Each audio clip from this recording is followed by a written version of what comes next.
మన ప్రభువును రక్షకుడైన యేసుక్రీస్తు పరిశుద్ధ నామమున ప్రియదేవుని సంగమ ప్రియదేవుని బిడ్డలారా, హృదయకాల సమయం దేవుని వాక్యాన్ని ధ్యానించడానికి ముందుగా ప్రార్థన చేసుకున్నాం. ప్రార్థన. కృపగల తండ్రి, దయగల యేసయ్య, బంగారు పాదాలకు లెక్కలైన వందనాలు, స్తుతులు, స్తోత్రములు. గతించిన రాత్రంతా నీ రెక్కల చాటుని కాచి కాపాడి సంరక్షించిందేవా. హృదయకాల సమయం సజీవ లెక్కను చేసి ప్రార్థించుండగా వాక్యమైన దేవుడు వాక్యం ద్వారా నాతో మాతో మాట్లాడి మీరే మహిమ ఘనత ప్రభావాలు పొందమని యేసునామములో అడుగుచున్నాము తండ్రి. ఆమె ప్రియదేవుని సంగమ ప్రియదేవుని బిడ్డల నడిదమకు ఏర్పాటు చేయలేని వాక భాగము పేతురు రాసిన 2వ పత్రిక 2వ అధ్యాయము 17 నుంచి 22 వచనాలు ధ్యానం చేసుకున్నాం. పేతురు రాసిన 2వ పత్రిక 2వ అధ్యాయము 17 నుంచి 22 వరకు ఈ విధంగా రాయబడింది. వీరు నీళ్లు లేని బావులను పెనుగాలికి కొట్టుకొని పోవు మేఘమునై ఉన్నారు. వీరి కొరకు గాఢాంధకారము భద్రము చేయబడి ఉన్నది. భక్తుడైన పేతురు సెలవిస్తున్నట్టు అబద్ధ బోధకులను గురించి మరి నాశనకరమైన దినమందు వారి స్థితిగతులు ఏమై ఉంటావో, వారి భ్రష్టత్వాన్ని బట్టి వారి దుస్థితిని ఇక్కడ భక్తుడు తెలియజేస్తున్నాడు. విశ్వాసి అయిన వాడు ఆ విశ్వాసములో ప్రభువులో తాను ఎట్టి రీతిగా జీవించవలెనో, ఒకవేళ తన విశ్వాస జీవితాన్ని విడిచి తిరిగి మరలా తన పాత స్వభావాన్ని కలిగి ఉంటే గనుక అతనికి సంభవించబోయే పరిస్థితులన్నిటినీ కూడా భక్తుడైన పేతురు ద్వారా పరిశుద్ధాత్మ దేవుడు తెలియజేస్తున్నాడు. అంటే రక్షింపబడ్డ మనము ఆ రక్షణలో కొనసాగే విధానములో మరి దేవుని చిత్తాన్ని ఉద్దేశాన్ని గాక తిరిగి మరి ఆ పాత స్వభావంలో ప్రవేశించినప్పుడు కలిగే పరిస్థితులన్నిటినీ, ఆ భ్రష్టత్వపు దాసత్వానికి లోనవుతున్న పరిస్థితిని పేతురు గుర్తు చేస్తున్నాడు. అందుకే వీరు నీళ్లు లేని బావులను వెనుగాలికి కొట్టుకొని పోవు మేఘములై ఉన్నారు అంటారు. అంటే దేవుని చిత్తాన్ని, దేవుని ఉద్దేశాన్ని గాక ఆయన ఆజ్ఞను అతిక్రమించి పాప పనులు చేయొచ్చు, పాప తలంపులు కలిగి దేవునికి ఆయాసాన్ని, దుఃఖాన్ని కలిగించే పరిస్థితులు ఏమవుతున్నావో ఇవన్నీ కూడా అబద్ధ బోధకుల గురించి, మరి నాశనకరమైన గతి గురించి, వారి పరిస్థితి ఏ విధంగా ఉంటుందో హెచ్చరిక చేస్తున్నాడు. వీరి కొరకు గాఢాంధకారము భద్రము చేయబడి ఉన్నది అంటాడు. అంటే నిత్యరాజ్యానికి పోవాల్సింది పోయి నిత్యరాజ్యంలో జీవించవలసింది పోయి నిత్య నాశనానికి పోతున్నారు. గాఢాంధకారం అంటే మరణకరమైనది, పాపకరమైనది, శాపకరమైనది వీరు పొందబోతున్నారు. కాబట్టి ఇక్కడ ఆత్మానుసారంగా నడుచుకోక, ఆత్మానుసారంగా జీవించక, ఆత్మానుసారంగా ప్రవర్తించకపోవడం వల్ల శరీర స్వభావ సంబంధమైన కార్యాలు చేయడం ద్వారా వీరు దేవునికి దూరస్తులు అవుతున్నారు. తద్వారా నిత్య జీవాన్ని కోల్పోతున్నారు. ఈ విషయాలను ఇక్కడ పేతురు గుర్తు చేస్తూ వీరు వ్యర్థమైన డంబపు మాటలు పలుకుచు అంటాడు. అంటే దేవుని మాటలను, దేవుని ఉద్దేశాలను, దేవుని ఆలోచనలను వాక్యానుసారంగా కాక వారికి కలిగిన దాన్ని బట్టి, వారికి ఉన్నదాన్ని బట్టి తమ స్వనీతిని ఆధారం చేసుకుంటూ మరి దేవుని చిత్తానికి వ్యతిరేకముగా వీరు ప్రవర్తిస్తున్నారు, వీరు మాట్లాడుతున్నారు అనే విషయాన్ని మరి అబద్ధ బోధకుల గురించి పేతురు చెప్తున్నాడు.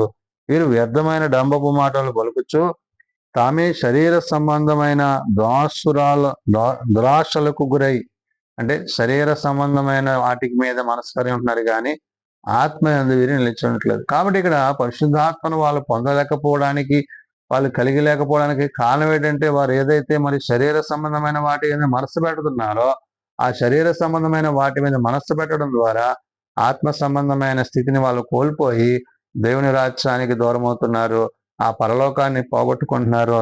తద్వారా వారు మరి గాఢాంధకారములోనికి ఆ యొక్క పరిస్థితులను గురించి వారి కొరకు భద్రము చేయబడి ఉన్నదనే విషయాన్ని పేతురు గుర్తు చేస్తున్నాడు. కాబట్టి ఇక్కడ తామే శరీర సంబంధమైన దురాశలకు గురై ఏమంటున్నాడు, తప్పు మార్గమందు నడుచుచు వారిలో నుండి అప్పుడే తప్పించుకొనిన వారిని పోకిరి చేష్టల చేత మరల కొలుపుచున్నారు. అంటే రక్షింపబడ్డ వాడిని సహితము వీరేం చేస్తారంటే తిరిగి నాశనానికి నడిపిస్తారంట. అంటే తన జీవితాన్ని మార్చుకొని ప్రభువులోకి వచ్చి ప్రభువుని తెలుసుకుని విశ్వాసంలో కొనసాగుతున్న వాడు సైతము ఈ అబద్ధ బోధకుల ద్వారా, ప్రవక్తల ద్వారా అతడు ఏమవుతాడంటే తిరిగి పాపంలో పడిపోయి తన పూర్వపు స్థితిని కలిగి ఉంటాడనే విషయాన్ని ఇక్కడ పేతురు చెప్తున్నాడు. అందుకనే అన్నాడు, వారిలో నుండి అప్పుడే తప్పించుకొనిన వారికి మళ్ళీ అన్నాడు, పోకిరి చేష్టల చేత మరలు కొల్పుతున్నారు అన్నాడు. అంటే వారి చేష్టలు, వారి ప్రవర్తన, వారు చెప్పే మాటలు, వారు చెప్పే బోధలు ఎలాగున్నాయంటే మరి విశ్వాసిని సహితము మరలా తిరిగి నాశనానికి నడిపించేవిగా ఉన్నవి. కాబట్టి తామే భ్రష్టత్వమునకు దాసులయ్యుండియు అట్టి వారికి స్వాతంత్ర్యమును ఇత్తుమని చెప్పుదురు అంటాడు. అంటే వారు ఉండేదే భ్రష్టత్వంలో, వారు చేసేదే పాపపు తలంపులు, వారు చేసేదే శరీర కార్యాలు. వారు మరలానంట తిరిగి దేవుని పట్ల, దేవుని కార్యాల పట్ల మీకు నిజ జీవాన్ని ఇచ్చేవారుగా ఉంటామని చెప్తున్నారు. అంటే ఇక్కడ మొదట వారు ఆత్మానుసారంగా జీవించట్లేదు, వారు శరీరానుసారంగా జీవిస్తున్నారు. వారు శరీరానుసారంగా జీవిస్తున్నారు కాబట్టి వారి వ్యర్థ ప్రవర్తన అంతా కూడా దాన్ని కొనసాగిస్తున్నారనే విషయాన్ని పేతురు చెప్తున్నాడు. అందుకనే తామే భ్రష్టత్వమునకు దాసులై ఉండి అన్నారు. ఎవరు? ఈ అబద్ధ బోధకులు, అబద్ధ ప్రవక్తల గురించి, మరి అపోస్తులుగా పిలువబడుతున్న వారి గురించి మరి పేతురు విషయాలను చెప్తున్నారు. అట్టి వారికి స్వాతంత్ర్యము ఇత్తుమని చెప్పుదురంట. వీళ్ళున్నదేమో భ్రష్టత్వంలో, వీళ్ళున్నదేమో పాపంలో, వీళ్ళంట దేవుని యొక్క రాజ్యాన్ని, దేవుని నీతిని మీకు ఇస్తామని చెప్తున్నారు. అంటే మొదట వారి పరిస్థితులు సరి చేసుకోకుండా వారు ఇతరులకు మేలు చేసేవారిగా వారు మాట్లాడమని చెప్తున్నాడు. ఒకడు దేని వల్ల జయింపబడునో దానికి దాసుడగును కదా అంటారు. అంటే తన పూర్వపు స్థితిలో దేని యందు ఏ బలహీనతలైందో, ఆ శరీర బలహీనతల్లో దేని యందు అతడు బలహీనులు అవుతున్నాడో ఆ పరిస్థితిని అతడు ఏం చేసుకున్నాడు? మళ్ళా దాసుడవుతున్నాడు. అంటే తిరిగి అతని యొక్క పాత స్వభావానికి, మరి పాప జీవితానికి అతడు బానిస అవుతున్నాడనే విషయాన్ని చెప్తున్నాడు. వారు ప్రభువును రక్షకుడనైన యేసుక్రీస్తు విషయమైన అనుభవ జ్ఞానము చేత ఈ లోక మాలిన్యములను తప్పించుకొనిన తరువాత మరలా వాటిల్లో చిక్కుబడి వాటి చేత జయింపబడిన ఎడల వారి కడవరి స్థితి మొదటి స్థితి కంటే మరీ చెడ్డదగున అంటున్నాడు. అంటే ఒకప్పుడు ప్రభువుని ఎరగకున్నారు, నేడు ప్రభువుని కలిగి ఉన్నారు. ఇప్పుడు ప్రభువుని కలిగి ఉన్న వీరు మరలా ఇప్పుడు ఏమవుతున్నారంట? ప్రభువుని విడిచి లోకంతో, పాపంతో, శరీరంతో వారు జీవిస్తూ దేవునికి ఆయాసాన్ని, దుఃఖాన్ని ఆత్మానుసారంగా కాక శరీరానుసారంగా వారు జీవిస్తున్నారు. కాబట్టి ఇట్టి పరిస్థితులు ఉన్నవి కాబట్టి మీరు బహు జాగ్రత్త కలిగి ఉండని పేతురు చెప్తున్నాడు. అంటే ఆనాడు తాను రాసిన పత్రిక ఉద్దేశం ఏంటంటే, నేడు దేవుని మాటలో, దేవుని ఉద్దేశంలో ఆత్మలేని పరిచర్యలు, ఆత్మలేని కార్యాలు, ఆత్మలేని సంఘాలు ఉన్నవి కాబట్టి, ఇవి శరీర సంబంధంగా ఉంటవి కాబట్టి వీటి విషయంలో మీరు బహు జాగ్రత్త కలిగి ప్రవర్తించాలి, జీవించాలని ఈ పత్రిక ద్వారా చెప్తున్నాడు. కాబట్టి ప్రభువును రక్షకుడైన యేసుక్రీస్తు విషయమైన అనుభవ జ్ఞానము చేత ఈ లోక మాలిన్యములను తప్పించుకొని అంటే దేవుని జ్ఞానం చేత, దేవుని శక్తి చేత, ఆత్మ సంబంధమైన విషయాల చేత బలపడి స్థిరపరిచిన తరువాత మరలా వాటిలో చిక్కుబడి అంటాడు. అంటే ఏంటి? ఆ విశ్వాస జీవితాన్ని కోల్పోయి వారు ఏమవుతున్నాడు?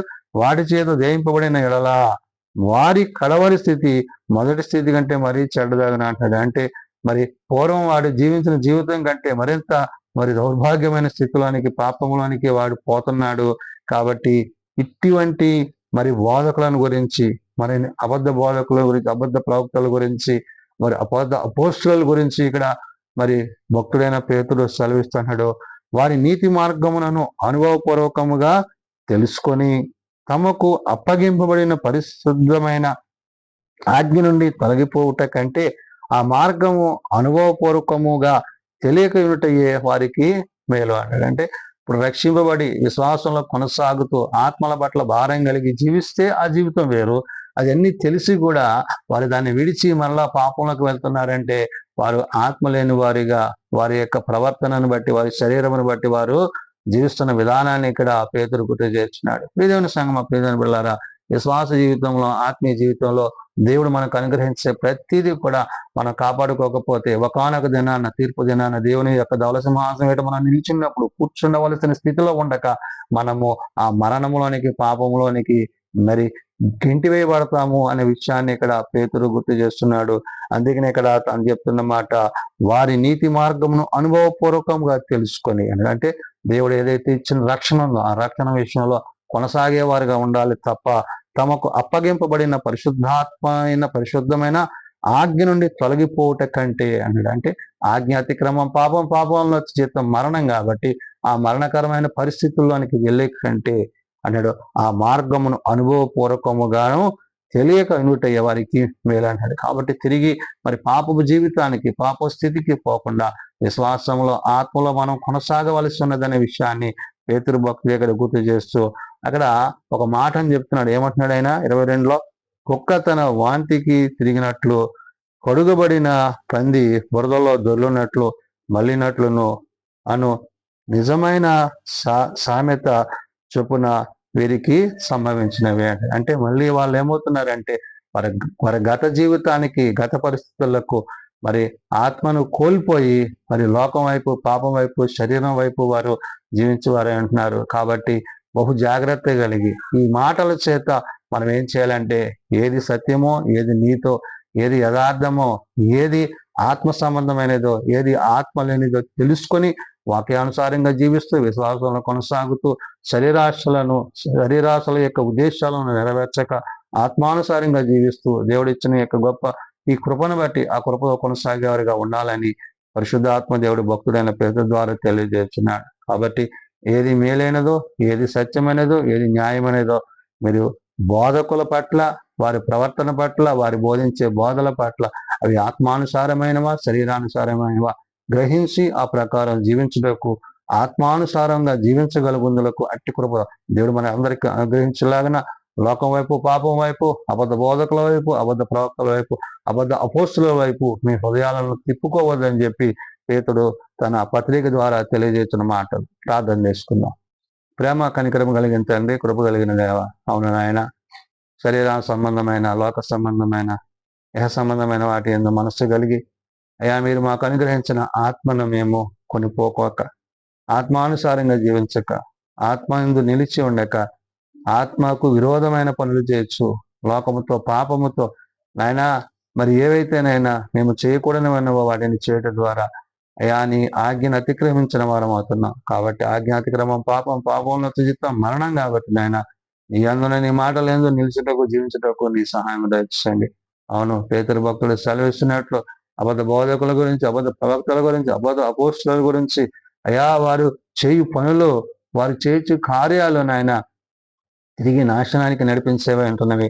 కాబట్టి నాయన ఆత్మానుసారంగా కాక వారి శరీరానుసారంగా జీవిస్తూ అనేకులను భ్రష్టత్వంలోనికి నడిపిస్తున్నారు. కాబట్టి బహు జాగ్రత్త కలిగి వాక్యం నందు నిలిచి విశ్వాసంలో కొనసాగుటకు నన్ను సహితమునైనా నీ ఆత్మను స్థిరపరిచి బలపరచమని ప్రార్థన చేస్తున్నాం.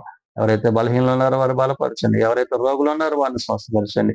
ఏది న్యాయమైనదో, ఏది సత్యమైనదో, ఏది నీతితో కూడినదో దాని యందు నిలుచుటకు, జీవించుటకు నీ సన్నిధి మా పైన ఉంచమని ఈ జీవం కలిగిన ఈ మాటల చేత మమ్మల్ని జీవించాడు. చిన్నబిడ్డలు, యవనులు, పెద్దలు, వృద్ధులు ప్రతి వాని తరగతుల చొప్పున ఆశీర్వదించి దీవించి చీకటిలో నుండి వెలుగులోనికి, అత్యధికమైన మహిమలోనికి రాగలిగే కృప ప్రతి వారికి దయచేయమని దినదీవలతో నింపమని యేసునామమున అడుగుచున్నాం తండ్రి, ఆమేన్. పరలోకమందున్న మా తండ్రి, నీ నామం పరిశుద్ధపరచబడుగాక, నీ రాజ్యం వచ్చుగాక, నీ చిత్తం పరలోకమందు నెరవేర్చినట్లు భూమి మీద నెరవేరుగాక. మౌనదినాలను మాకు దయచేయండి. మరి అలా ప్రార్థన చేసిన వారిని మేము క్షమించిన ప్రకారం మా ప్రార్థనలను క్షమించు. శోధనలో తేకాదులను తప్పించు. రాజ్యము, శక్తి, మహిమ నిరంతరం నీవే అన్నావు తండ్రి, ఆమేన్.